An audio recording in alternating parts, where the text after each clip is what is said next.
Magandang gabi sa inyo mga bay, welcome back ulit sa ating channel at sa video ito, update tayo mga bay dito sa Gilas, Pilipinas lineup para sa Asian Games mga bay sa China.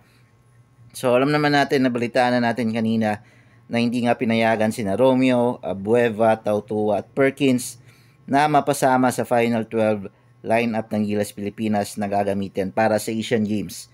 So sinama pa dyan mga bay si RR Pugoy, which is 5 na yung nawala doon sa Final 12 roster ng Gilas para sa Asian Games. And since hindi nga pwede yung 5 yon, humanap na nga sila doon sa 60 teams na sinumite ng SBP mga bay para sa pagpipiliang lineup ng Gilas Pilipinas para sa Asian Games. And kanina lang nag-announce sila ng 5 papalit doon sa 5 nawala sa first lineup ng Gilas Pilipinas para sa China. Okay, so ang napili nila mga bay sina CJ Perez, Marcio Lassiter, Chris Ross, Arvin Tolentino at Kevin Alas. So more on SMC yung group mga bay, at si Alas lang yung mula sa SBP dito, MVP group dito.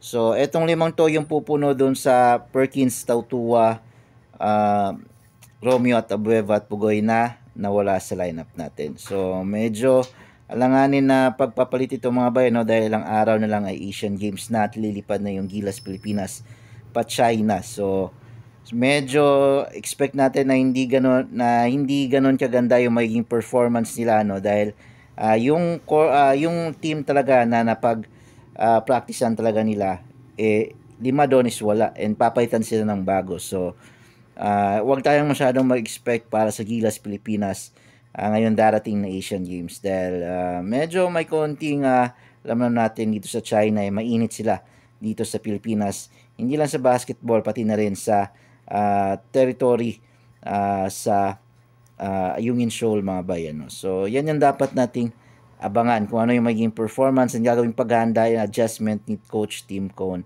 para sa Gilas Pilipinas. So yun lang yung update natin mga bay. Maraming salamat sa panonood.